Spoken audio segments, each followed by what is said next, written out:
An unarmed man shot in the back and killed by police. His family says this is the chance to change a rural county's culture around law enforcement. Colorado prepares to vaccinate kids. It won't be at mass vaccination sites like with adults. A former police chief from a notorious ticket trap in Colorado speaks out. The entire budget was based on traffic tickets, and ethically, I could not do that. We have the numbers now, and they are wow. Which was also our reaction when we heard that CU was trying to charge a tribe to get a copy of its recorded history back. All that is next. Much of the conversations about police reform and cases of excess force center in Colorado's largest cities, Denver, Aurora.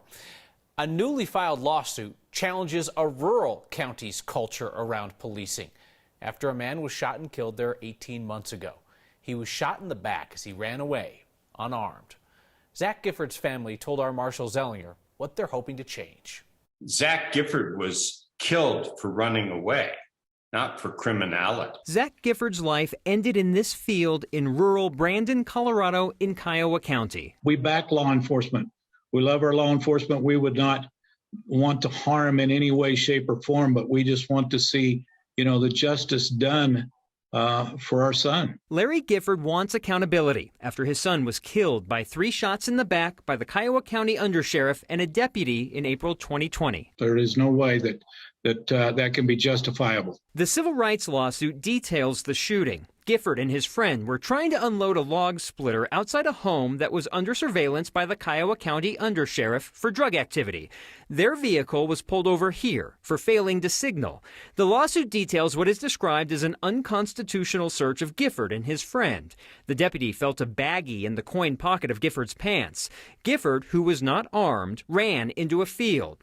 He was shot in the back 3 times. The lawsuit says the last bullet was fired 18 seconds after the previous shot. They need to make a reasonable claim that either they or someone else was about to be harmed very seriously or that they're in danger of death. We asked defense attorney Andrew Ho if it can be justified to shoot an unarmed person in the back as they run away and after 18 seconds go by between shots. If the individual still posed an imminent danger, then they're allowed to continue to use deadly force. The former sheriff and county commissioners are part of the lawsuit because it suggests previous instances where Kiowa County deputies used deadly or excessive force to stop people from getting away. The lawsuit claims the behavior was condoned and not resolved through discipline or training. Until we can see some accountability on the part of those who were in charge, whether it was the sheriff, the commissioners, whoever it might be, we're going to struggle.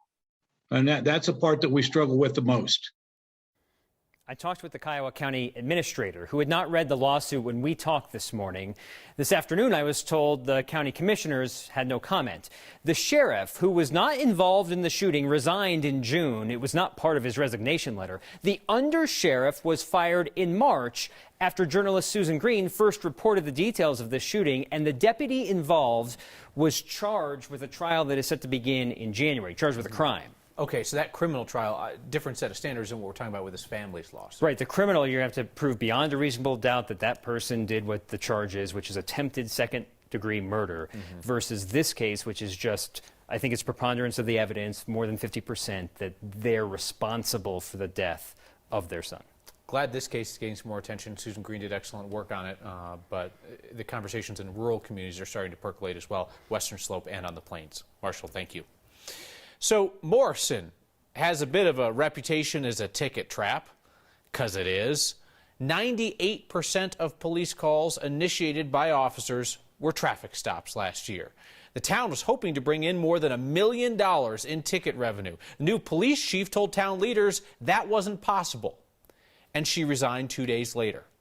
Mark Salinger looks at how some towns get addicted to tickets. The town of Morrison is looking for yet another police chief. Misty Sitterfin leaves the job Thursday after resigning just 3 months after she was hired. The pressure to keep up with the infamous ticket trap may have played a big role. At a board meeting on October 5th, she told town leaders the department would bring in $300,000 worth of fines this year, more than $800,000 less than the town had budgeted for. 2 days later, she submitted her letter of resignation. The entire budget was based on traffic tickets, and ethically, I could not do that. George Mumma knows her predicament well. He was the chief of police in Morrison for nearly 3 years, but retired in August of 2020 after he says the town manager wanted his department to write more tickets instead of focus on community policing. Mumma is now working again as a commander at Edgewater PD and a Republican candidate for Jefferson County Sheriff. And I know that during my time there, our budget continually dropped because we weren't bringing in traffic tickets. The town of Morrison commissioned a report this year from a Denver consulting firm to evaluate the department. It found officers were pressured to write traffic tickets to subsidize the town's budget. In 2021, nearly half of the town's $2.6 million in revenue was projected to come from fines. The other half came from taxes, along with other smaller sources of revenue. I guess I don't know how a little town like Morrison gets out of that sort of addiction. Lonnie Schabel is a professor at CU Denver, focusing on policing. He says any town that focuses solely on writing tickets can face problems. I think it pushes a lot of potentially abusive behavior. Robert Preuss has a similar outlook. He's the chair of the political science department at MSU Denver. Ultimately, modern policing is about more than just generating revenue by giving tickets. And anytime you're making those trade-offs, moving personnel away from ticketing, you're risking your revenue stream. Morrison will now pay the Jeffco Sheriff's Office more than $20,000 a month to run patrols in the area, as Mumma waits to see if his former department will return. If I was to look at it now with what's going on, there's no way I would take that job. It's too demanding for what they're asking, and I don't see a way to recover from it. One of the recommendations the report made was to close down the department completely and let the Jeffco Sheriff's Office take over permanently. The report said that would be a solution, of course, to the town's dependence on writing traffic tickets for revenue. Of course, the town would then have to find a new way to make money. Kyle, the mayor told us last night that they don't plan to close the department down. So what happened during the pandemic when there were no cars on the road? Were Morrison police out helping people, doing other stuff? Yeah, Mumma was still chief for part of it up until August of 2020, and he said that the town wanted them to still go out on C-470 and try and catch speeders. Of course, as we all know, there weren't a whole lot of cars on the highway at that time, so they didn't see a whole lot of people.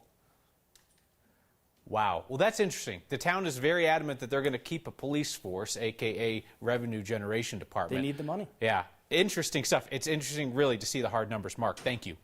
So today in VaxFacts, the FDA authorized booster shots of Moderna and J&J and is going to allow the mixing and matching of vaccine booster types.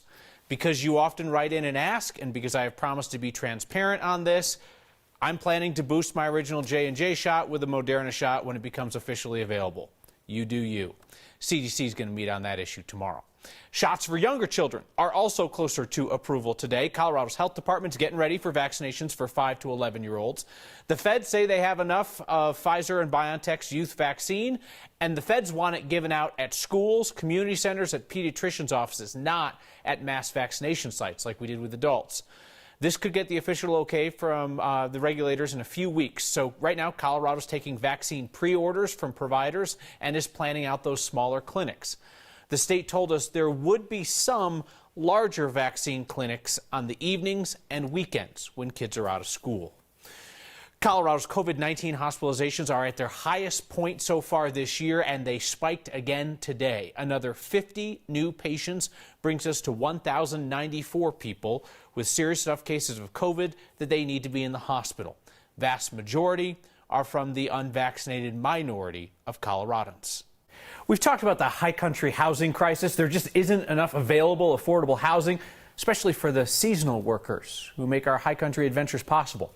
If developers won't build that affordable housing in Salida, community members say they'll build it themselves. Your Word of Thanks microgiving campaign this week supports Jane's Place, a community-powered effort to add affordable housing in Chaffee County. Jane's Place will be 17 affordable apartments in the heart of Salida, with office space for nonprofits, a co-working center, and a social enterprise coffee shop to support community projects. The whole thing is named in memory of Jane Whitmer, who had a vision for this project and who owned the land where the housing project will stand. Jane's Place will offer seasonal housing in Salida to whitewater raft guides in the summer and to ski lift operators in the winter, to families who are needing housing during a crisis, to entry-level workers who can't afford mountain rents, and to AmeriCorps volunteers who are serving in Chaffee County. The community of Salida has already raised $800,000. They believe in this concept so much. And the more that they're able to raise, that's the less they have to borrow. And the more affordable and impactful that housing project can be for the people who need it. So I was thinking that maybe all of us could help. Scan the QR code on the screen or text the word thanks to 303-871-1491 and I'll send you that link to donate. Even $5 helps. And as always, I'll match the first $50 donations of $5.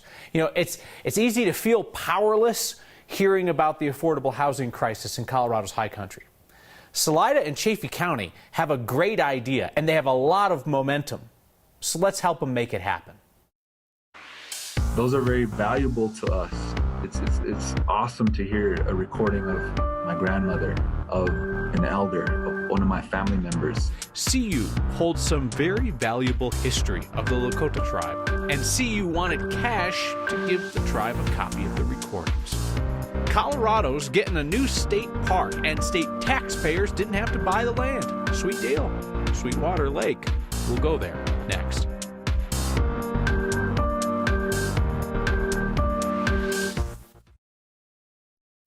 Republican Senate candidate Ron Hanks, the Colorado state rep who launched his campaign with an ad where he shoots an office copier pretending it's a voting machine, is now enlisting Coloradans to help him look for election fraud this year.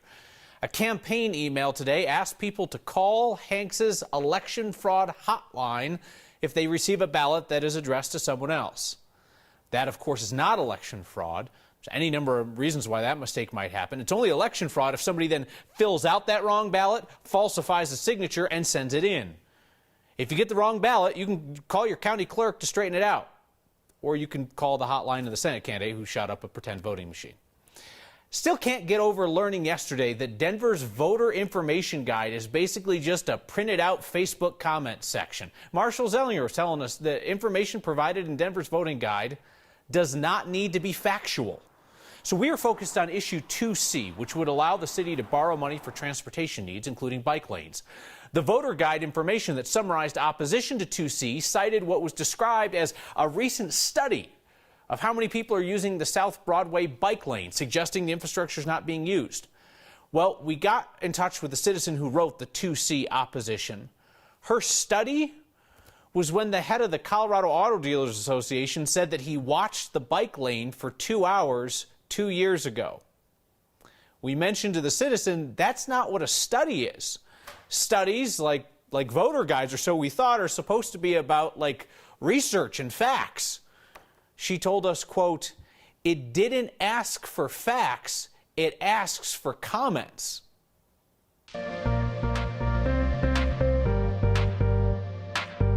Oh, a beautiful night across Colorado. Fort Collins showing off with that sunset this evening. We do have a few high-level clouds kind of drifting in further across the western slope. More on the way tomorrow, but temps tonight not all that bad. Into the 30s for the metro, teens and 20s primarily up in the mountains. Here we are about 8 o'clock or so tomorrow morning. Clouds drifting in across the I-25 corridor. By about 2, 3 o'clock, they clear out, and then we are back in business with the sunshine and then clearing skies late tomorrow evening. High pressure is around, so that keeps us dry all the way out to the Pacific. Look at all that rain pushing into California, Oregon, and Washington. It'll eventually come our way. In the meantime, enjoy highs in the upper 60s, low 70s as we head into the weekend. Rain possible late Tuesday night into Wednesday. Colorado just wrapped up a pretty sweet deal for Sweetwater Lake to become our newest state park. Feds bought the 488-acre Sweetwater Ranch. It's in Garfield County. They picked up that land back in May. Democratic Governor Jared Polis announced today that Colorado Parks and Wildlife is going to work with the Forest Service and Eagle Valley Land Trust to turn that area into Colorado's 43rd state park. After they clean up some existing buildings, they will add a campground up there and a boat launch. And the hope is to have it open to the public by next July. The battle over masks in Douglas County schools is headed to federal court.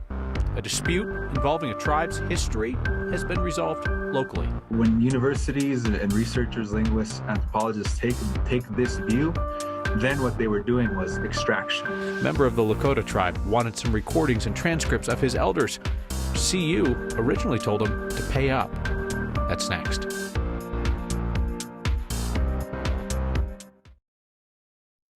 Douglas County's Republican commissioners fired their public health experts to get rid of their mask mandates. Well, now the Douglas County School District is suing to be able to keep mask mandates. Earlier this month, the newly created Douglas County Health Board, which includes two of those same commissioners, approved an order allowing parents and guardians to exempt their kids from mask mandates. Now the Douglas School District is suing in federal court to block the Board of Health's order, says it violates the civil rights of students with disabilities. The Board of Health, for its part, said they're confident this opt-out strikes a balance.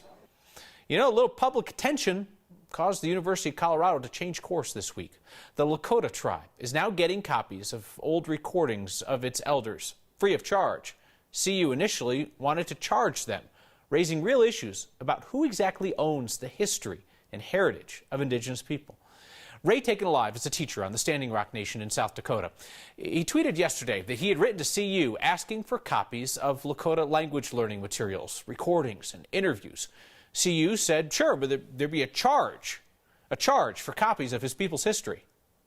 I just kind of sat back and thought, I'm not gonna buy back my own language from a university. I don't think that they should have the right to say that you need to give us money to receive your own language. When these universities and these researchers and linguists went around our reservations, our nations, asking for things and recording different things, I don't think our elders agreed to that if they knew that they would be sold back to their grandchildren and their children. Ray Taken Alive told us the material that CU holds is important to his community because he, someone who didn't grow up speaking the language, is now trying to teach it to a new generation. His public plea got the attention of CU's linguistics chair, who offered an apology and promised to send those materials free of charge. CU says it's digitizing the material, so eventually they'll be free to everyone online, and in the meantime, CU will be waiving fees for members of Indigenous communities. Seasonal workers in our mountain towns are struggling to find affordable places to stay. We have the chance together to really do something tonight so that the ski instructors, the lift operators, the tour guides have a place to stay as they help us enjoy the high country. Next. Your Word of Thanks microgiving campaigns have provided $4.7 million worth of help for Coloradans who are already helping themselves, which is why tonight's project in Salida is so perfect. Community members there have raised a ton of money to kickstart an affordable housing project right in the center of Salida. I want to tell you about Jane's Place. Jane's Place will be 17 affordable housing units for anybody who can't sign a long-term lease or afford the current rents in Chaffee County. So far, community members have raised $800,000 to prove to the foundations and agencies that they're serious about realizing the dream of the late Jane Whitmer. The more they raise, the less they'll have to borrow, and the more affordable that housing can be for seasonal workers or families in crisis, or even the AmeriCorps volunteers that come to town. Jane's family owned that land. This was her idea of how to do something tangible in her community. Scan the QR code on the screen or text thanks to 303-871-1491 to join me in giving. You know, we hear about the struggle to find affordable housing. How cool would it be to say that we actually helped build something together in Salida? Feedback from Judy tonight, who notes that the FDA can make the recommendation about booster vaccines, but it's the CDC that does the authorization. She said that she went to Walgreens and couldn't get one. You're right, it is the CDC. They meet on it tomorrow. This could happen very soon. I'll be in line with you. See you next time.